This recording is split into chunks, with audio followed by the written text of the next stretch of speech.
गोकुल की गलियों में एक बात खूब मशहूर थी। जहां माखन वहां कान्हा। नटखट कान्हा और उनके सखाओं की टोली रोज किसी न किसी के घर जाकर माखन चुराती और आनंद से खाती। ग्वालिनें रोज शिकायत लेकर यशोदा मैया के पास आती, लेकिन मैया को अपने लल्ला की भोली सूरत पर इतना प्यार आता कि वे बस मुस्कुरा देती। पर इस बार मैया ने ठान लिया, अब तो इस नटखट को पकड़कर ही मानूंगी। एक दिन कान्हा और उनकी माखन गैंग एक गुप्त मिशन पर निकली। आज मैया के घर से ही माखन उड़ाना है। लेकिन दिक्कत ये थी कि माखन की मटकी इतनी ऊंचाई पर टंगी थी कि कोई भी आसानी से उसे छू नहीं सकता था। अरे, ये तो मुश्किल है, एक सखा ने कहा। अरे बुद्धू, जब तक कान्हा है तब तक कुछ भी मुश्किल नहीं, बलराम हंसकर बोले। और फिर क्या था? तुरंत सभी ग्वालबालों ने एक दूसरे के कंधों पर चढ़कर माखन मिशन शुरू कर दिया।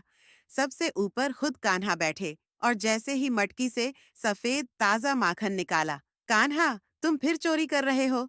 ये सुनते ही सबकी सिट्टी पिट्टी गुम। कान्हा के मुंह में माखन था और सामने खड़ी थी यशोदा मैया। मैया को देखते ही सब सखा इधर उधर भाग गए, पर बेचारे कान्हा पकड़े गए। यशोदा मैया ने गुस्से से आंचल कमर में बांधा और बोली, आज तुझे सबक सिखा कर रहूंगी लल्ला। कान्हा ने बड़ी मासूमियत से कहा, मैया, मैंने कुछ नहीं किया, ये सब माखन खुद उड़कर मेरे मुंह में आ गया। पर इस बार यशोदा जी उनकी मीठी बातों में नहीं फंसी और बोली, अब मैं तुझे ऊखल से बांध दूंगी, फिर देखती हूँ कैसे भागता है। यशोदा मैया ने रस्सी लाई, पर जैसे ही बांधने लगी, अरे, रस्सी छोटी पड़ गई।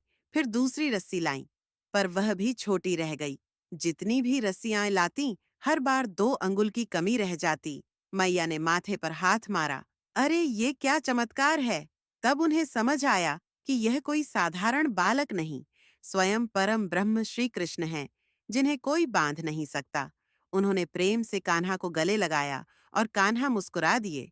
गोकुल वासियों की शिकायतें कितनी भी बढ़ जाईं, लेकिन कान्हा के बिना गोकुल अधूरा था। नंदलाल की शरारतें सबको प्रिय थीं और उनकी बाल लीलाओं में ही सच्चा आनंद छिपा था।